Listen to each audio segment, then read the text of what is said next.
what I'm calling this last part of the show, I'm just calling it's a coup, not a protest. And I want to play off of the show yesterday. If you didn't listen to the show yesterday, I had a friend of mine, John Guandolo, on. He is the founder of Understanding the Threat. He was essentially stating this premise, and we're going to build on that the rest of the show with clips and stories that came out in the news in the last 24, 48 hours. But he was making the point in the show yesterday that everyone in America paying attention saw what happened in Minneapolis. They saw the police conduct toward George Floyd. Everyone is horrified by it, and a prosecution started within a couple of days. Now, by the way, all the officers have been charged. The most officer who did the worst things, the charges against him have been upgraded, so the legal system is going after it. But John Guandolo was making the point that communism, the actual communist movement, came to America almost 100 years ago. Communism, the idea of communism, came to this country, and there were, at the time of the coming of communism to America, the goal was clear and stated over and over, which was the idea that America could not be overtaken militarily by any communist power in the world, but it could be ultimately destroyed ideologically, destroyed by the ideas of communism, which were anti-American, anti-freedom, anti-family, anti-religion, anti-rule of law, anti-freedoms guaranteed to us. It was just the utter antithesis of the founding of America, the ideas of America that are protected and laid out in the Declaration of Independence, supposedly protected in the Constitution. Those very ideas are antithetical to communism. So communists have been at work in this country 100 years. They worked on putting left-wing professors into academia all over this country. So you have young people today, we talk about in the show many times, when people examine colleges, universities around this country, you find the history department, the social sciences department, the economics department overwhelmingly filled with communists, Marxists, socialists. So kids going to college, they think they're going for higher learning. Their parents write checks to send the kids to college for them to be educated, and they leave college hating America, hating the founding ideas of America, hating freedom, hating religion, hating Christianity, hating the traditional family unit, hating everything about America. So the communist movement has been at work for decades and decades and decades, not just in academia, but through culture, through what we see in movies and television, the constant churning and contorting of the American political psyche, of how Americans think about issues, how we see issues. So we have that movement happening. We had Islamists in this country who are also working to destroy the very foundational ideas of America, the very foundational ideas that are rooted in Judeo-Christian values, that are rooted in the values that the founders wrote about and spoke about and included in their writings in the Federalist Papers and all the explanations for what they were doing creating our country. Islamists are the people dedicated to the overthrowing of Christianity, Western civilization, America, to ultimately instill Islam as the only religion. This is what Islamists have as their mission. Islamists have locked arms with the communists. This is all what John Guandolo, he's laid out in the show before. Many people write about it. It's not news. But they have locked arms ideologically and are working very, very hard to undermine everything good and great about America.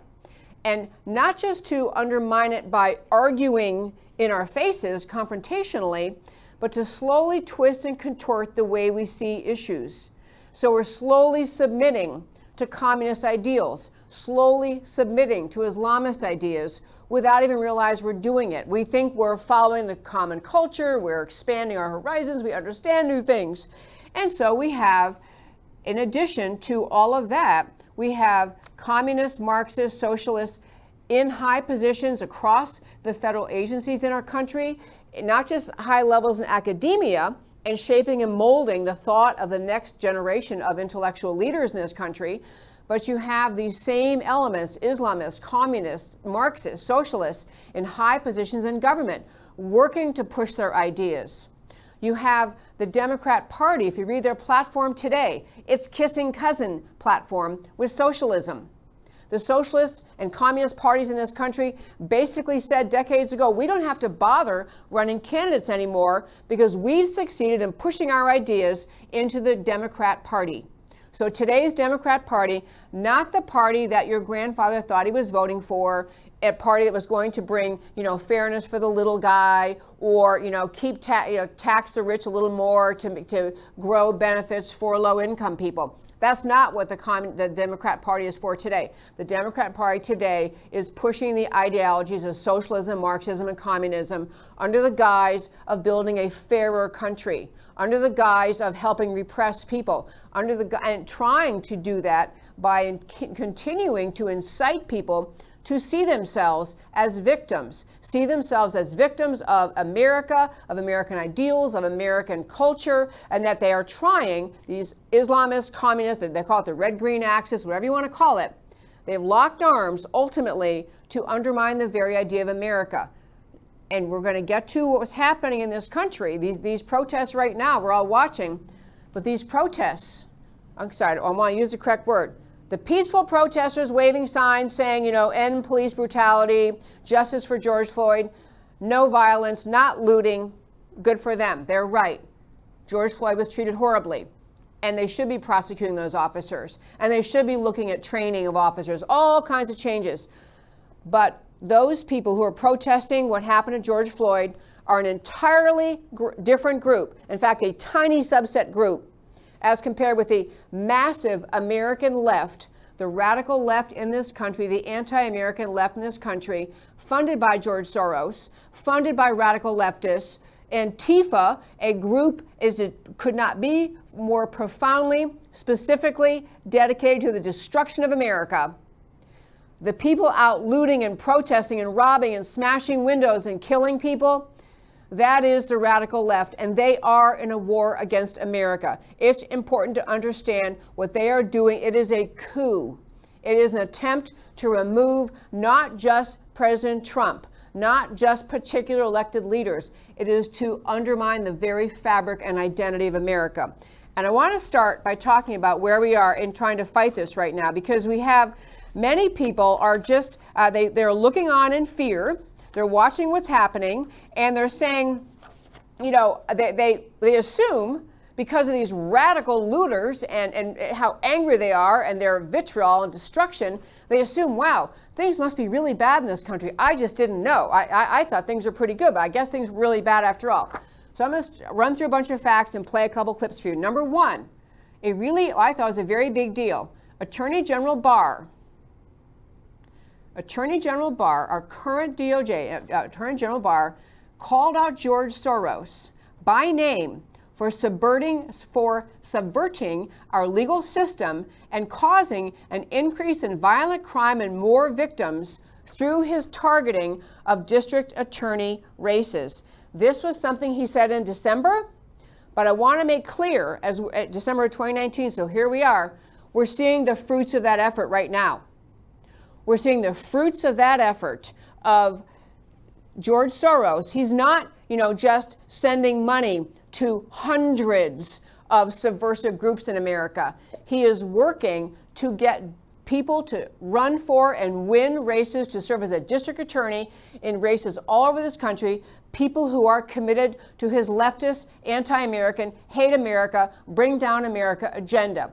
And for Attorney General Barr to call him out was really important, because very rarely does this happen. You don't usually have people in a high position calling out someone like him, but he's doing it. Barr is doing it then, and I believe he'll continue talking about it, because that is just one of the pieces along the path, one of the pieces along the way that the left in this country, the Soros-funded, the radical, anti-American, hate America, socialist, Marxist, communist, Islamist left, is at war against America. This is one of their tactics. Get district attorneys in place who won't follow the law. So we had in Dallas last night, we had protesters who were detained long after the curfew. We have a curfew here because of the violence.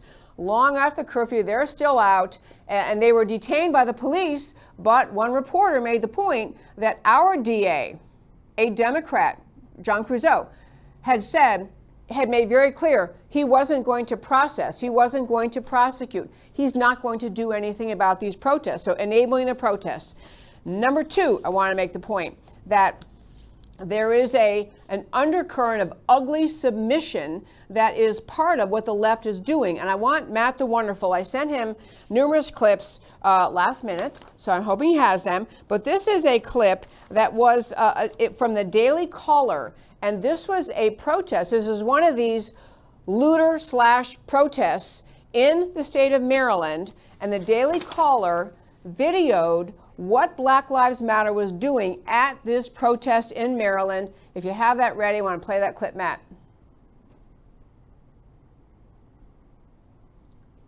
Anti-blackness or violence. Racism, anti-blackness or violence. I will use my voice in the most uplifting way possible. I will use my voice in the most uplifting way possible. And do everything in my power to educate my community. I will love my black neighbors the same as my white ones. I will love my black neighbors the same as my white. Okay, do you see what that's happening there? You have hundreds of Americans asked to get on their knees and repeat after me. So you have a Black Lives Matter speaker up there in the front vilifying America.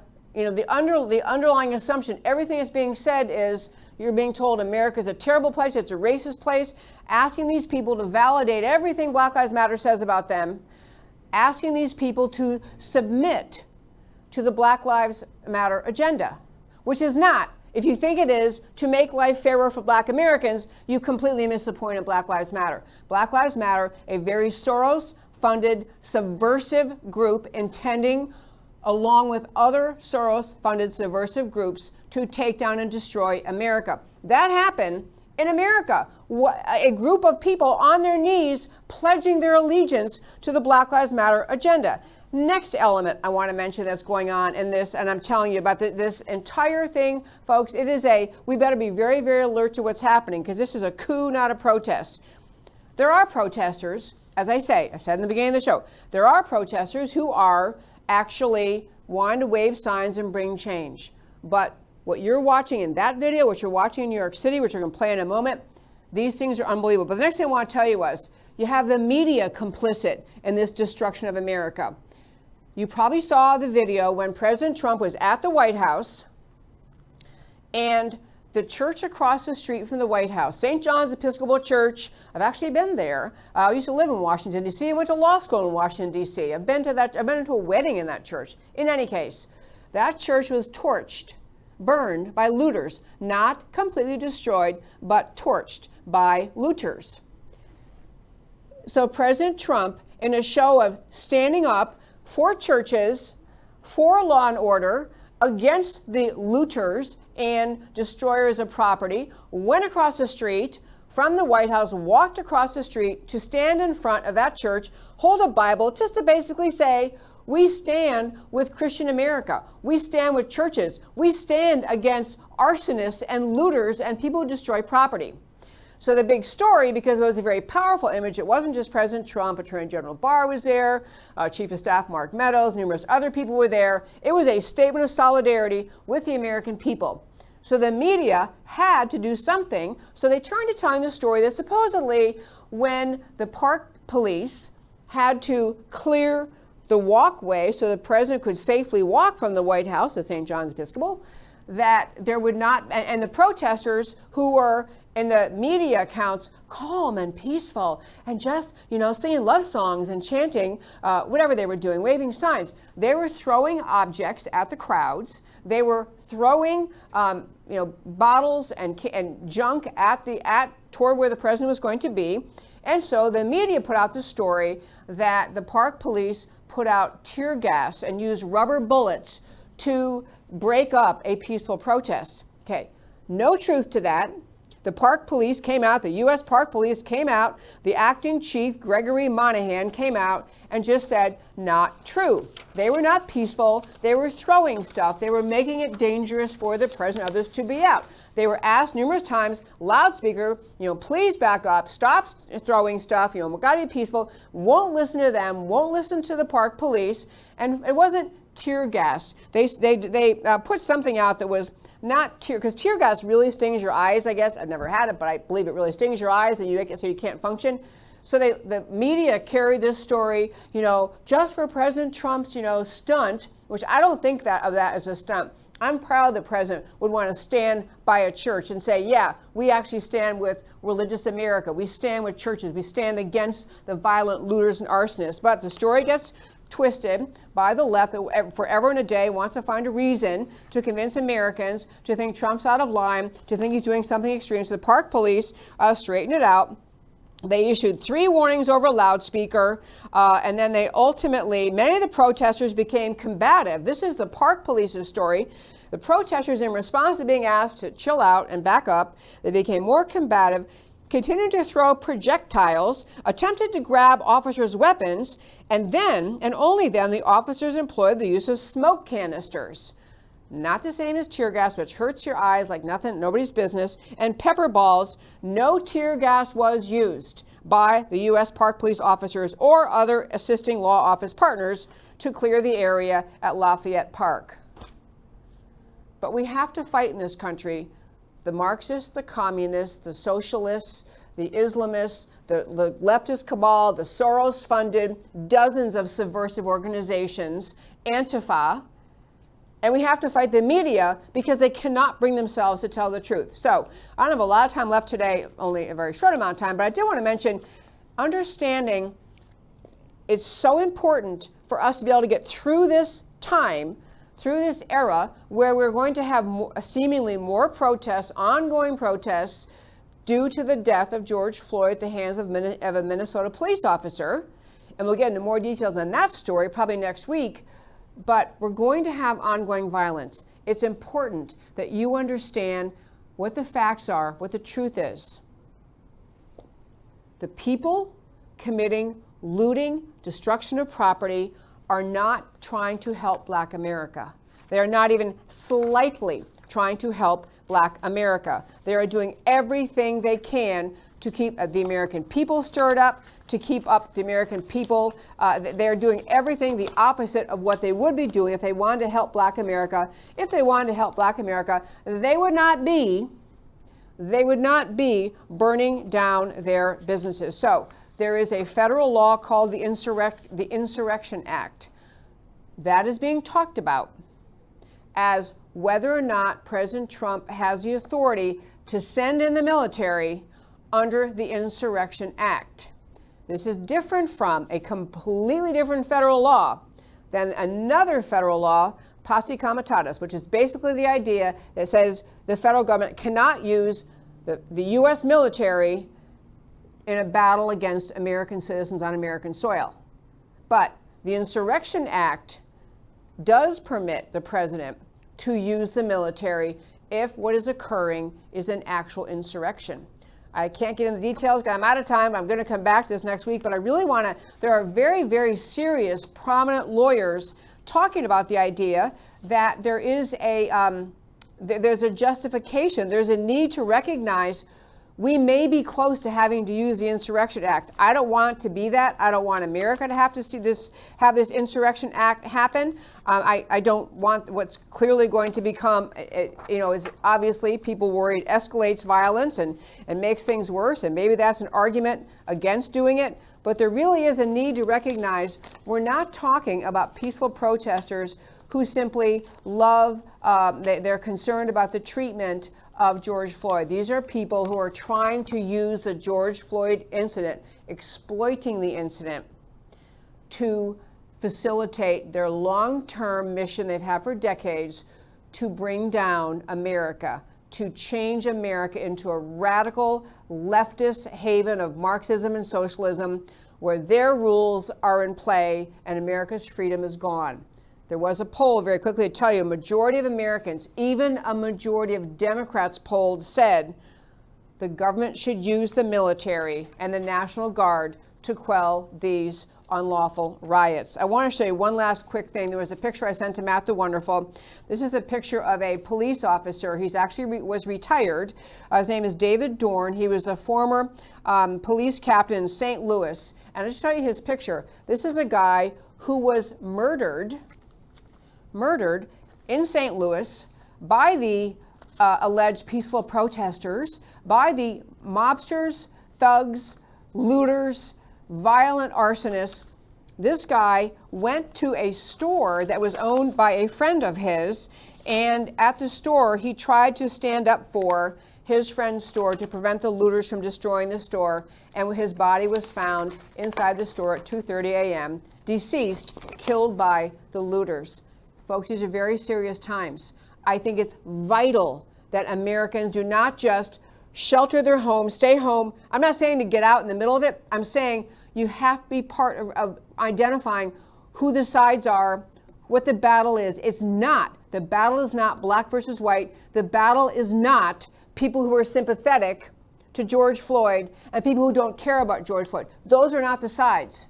The sides are the people who love America, who understand America is an extraordinary, just uniquely blessed nation, not perfect, always room for improvement in America, always room for making America a better place, but who want to hold on to the foundational ideas of America, the right of individuals to live in freedom, the right of individuals to worship in freedom, the right of people to own property, law and order, which includes police forces and, if needed, military to insist upon it. It's all those people who want America as it's supposed to be, not ever claiming it's perfect, always recognizing we can always make it more and more perfect. And the left, the radical left, the communist, Marxist, socialist, Islamists, Soros-funded groups who are using the George Floyd incident as their next step to try to bring about the destruction of America. Those are the two sides, and there's only one right side, and that's the side of America.